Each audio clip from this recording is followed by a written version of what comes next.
Okay, can you see my screen? Slides. Yeah.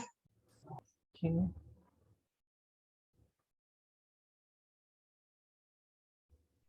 So basically, the high level languages are the portable languages that we can use, and we can say that the code written on one machine can be used on any other machine. The Dell computer have their own type of system, own, they have different type of working environment. HP have different type of working environment, different type of hardware.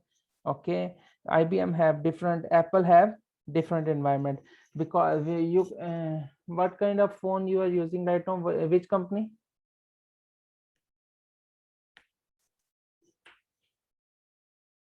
Hello, hello. What did you say?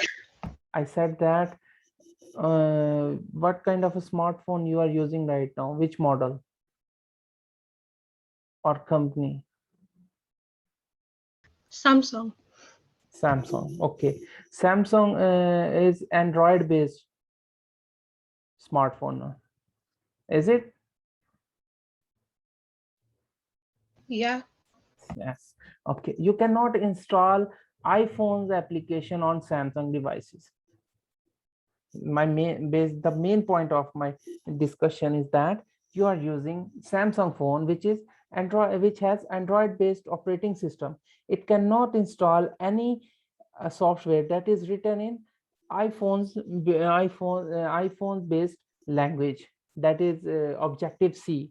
In Objective C code, if the code allows the user to install that software on Samsung, then we can say that that code is portable, because it is written on for one machine and can be used on another. But if we cannot install iPhone's application on Samsung, or the code written for iPhone phone is not allow the user to install it on Samsung, then we can say that the code is not portable. Okay, so the main purpose of the code is that the third generation languages are portable. We can use it on multiple machines. It is not machine dependent. The first and second generation of language, machine language and assembly language, are machine dependent. The code written on the one machine cannot be used on another, but in high level language we can use the code on multiple machine or different type of machine. Here are some languages of third generation: Fortran, COBOL, BASIC, Pascal, C++, C, Java, ActiveX. These are the third generation languages that that were first time used the true English like phrasing, and the first portable code were written in the third generation languages. Okay, high level language, third generation language, some popular HLL high level languages. This is the abbreviation HLLs: Fortran, COBOL, BASIC, Pascal, Java, Lisp, Prolog. Advantages is that readability.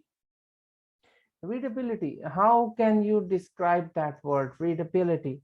If I can say that my code is readable. That it's easy to read.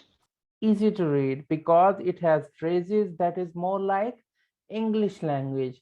So the first thing that you need to become a software developer is that you have to learn English language, so that you can understand if you are writing the if statement, then you need to know that what is meant by if word. Okay, so the high level languages have the advantages of readability, machine independent. These are not dependent to machine. The like I said before in the previous slide, I have described the code is portable. If I write my code for one machine, it can be used in multiple different types of machines. I can run my code in different type of machines also. And easy debugging, you can easily understand what are the errors, you can easily debug your code. Easier to maintain, easier to maintain is that you can save your piece of code, you can write your algorithm in different files, save them, and then include your these algorithms in your main code. The main file will have the reference of your code file which have your algorithm code. So you can define the function in separate files and save them separately. Okay, easy documentation is that you can easily document them. You can write your code like I have told you in the previous session. First thing to write a software, you need to write the hard code that is on paper. You need to design your code. You need to design your code, the series of your code, like where to start, where to go, and how to end. Okay, the disadvantages of high level language is that poor control or hardware. The high level languages is totally based upon softwares.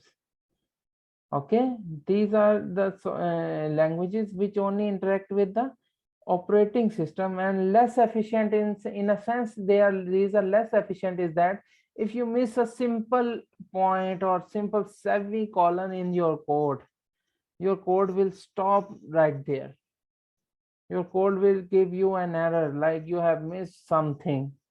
Okay, but nowadays we will learn in fifth level language, the translator will give you the line. It will identify that line where you have missed something or where the error occurs or exists. Now come to program translator.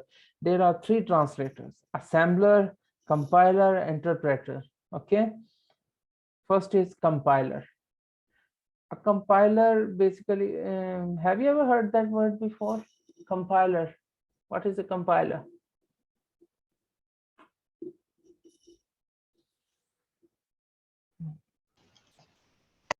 It translates a program.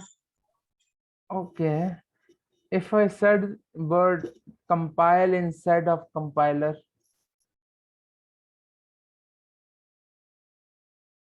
Oh, it makes it smaller. Okay, so basically the compile is that you information. Compiler basically not only translate the program, it will translate program in such a way that it will not disturb the sequence of the code. Okay, compiler is a software that compiles your or translate your program written in high level language into machine language program in such a way that it will not disturb the sequence of your code or your algorithm. Okay, during the translation process, the compiler reads the source program. Okay, the source program is basically the program that the developers write. Okay, the code written by the developer is source program, or we call that source code. Okay, so it is called source code. And check the syntax error. Like I said in the previous slide, if you miss a simple semicolon, is when the compiler start compiling your program, it will, first thing is that it will read the whole source code and check for errors. The first thing it do, it checks for error. If you miss something or anything that is the language dependent, the language does not or if it does not meet the language standards. If the language have a standard that each line of code ends with the semicolon, like in English language we write a sentence. What is a correct format of writing a sentence in English?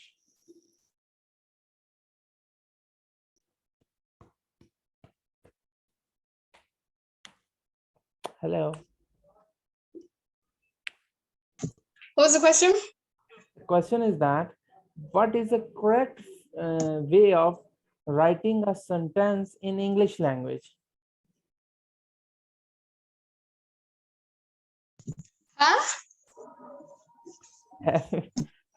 I'm saying that if I say or write something like this is a ball, what are the main English grammatical rules or English language rules to write that sentence correctly?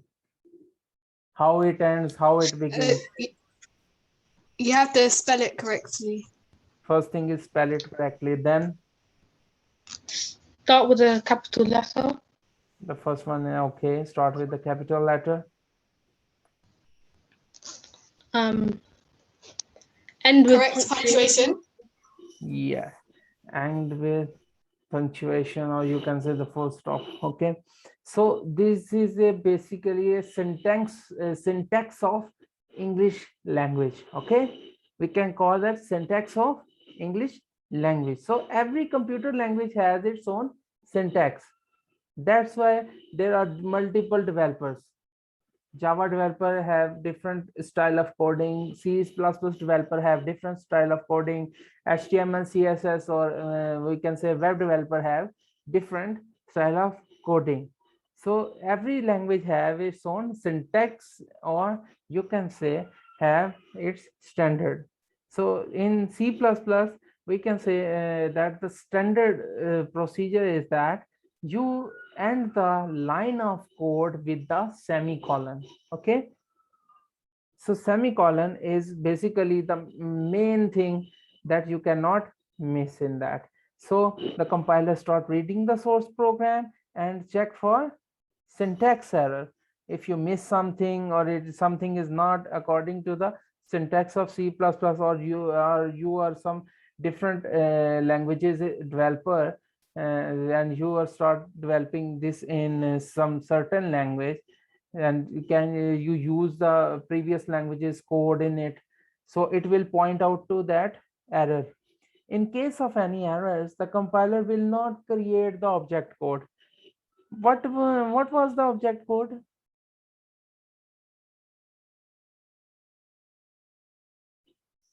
What was the object code? We have just read that.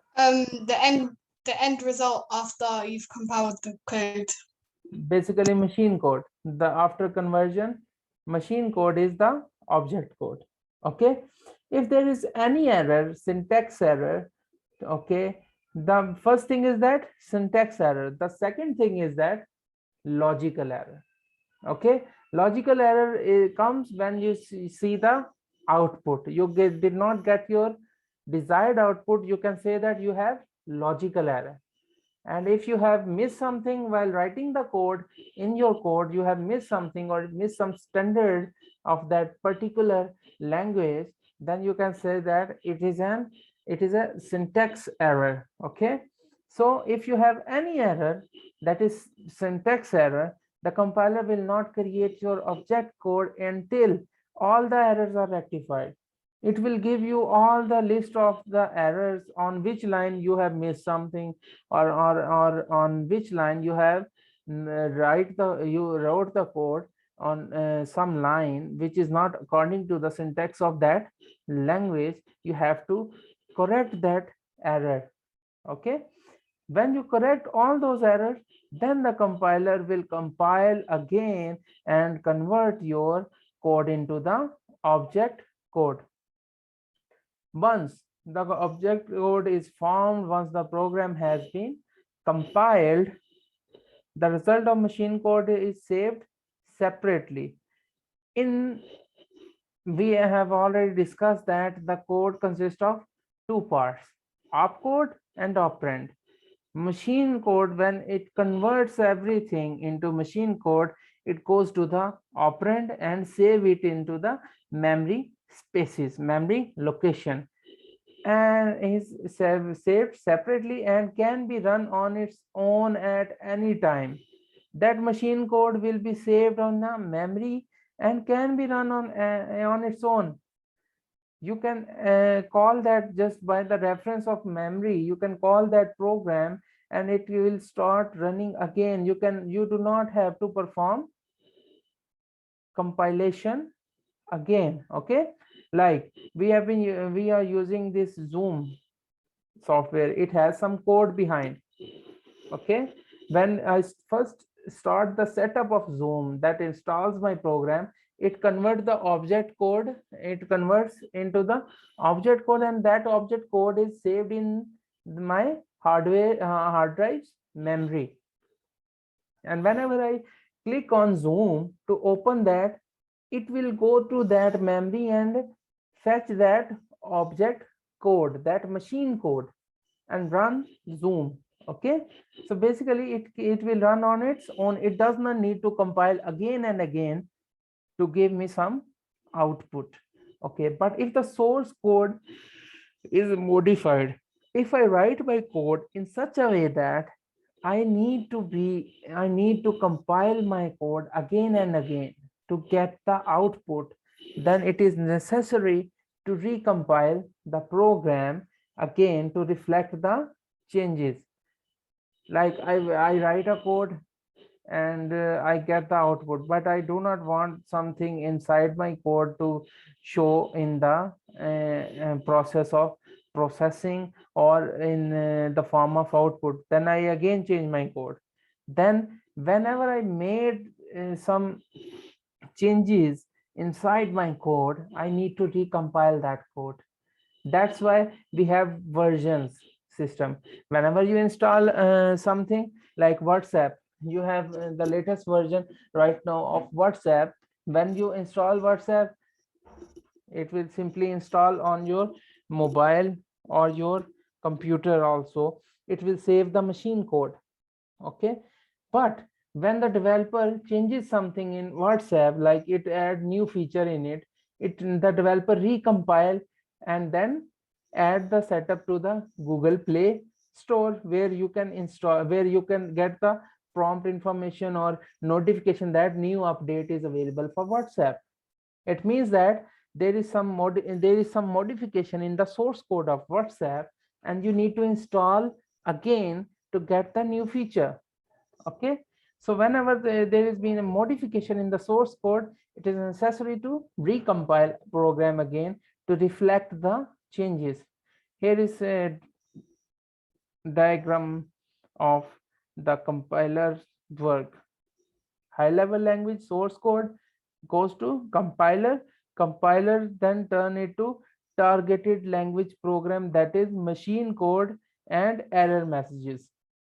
If you have syntax error, it does not go to the machine code, it goes to the error messages, where you can get the error message that you have missed something, or you miss semicolon, or your code does not meet the standard of syntax. Okay, then comes to the interpreter. Interpreter is basically a language translator. It also translate high level language into the machine language. Unlike compiler, it translate a statement in a program and execute immediately. I have just shown you a code, HTML code. Have you seen that, where we get the picture in our browser and a whole profile thing? Okay, that code before, or I need to show you again. Yeah. Wait, I'll show you again. Here is that. Yes. Okay. This is the file index. Hopefully you like my video. Kindly subscribe my channel.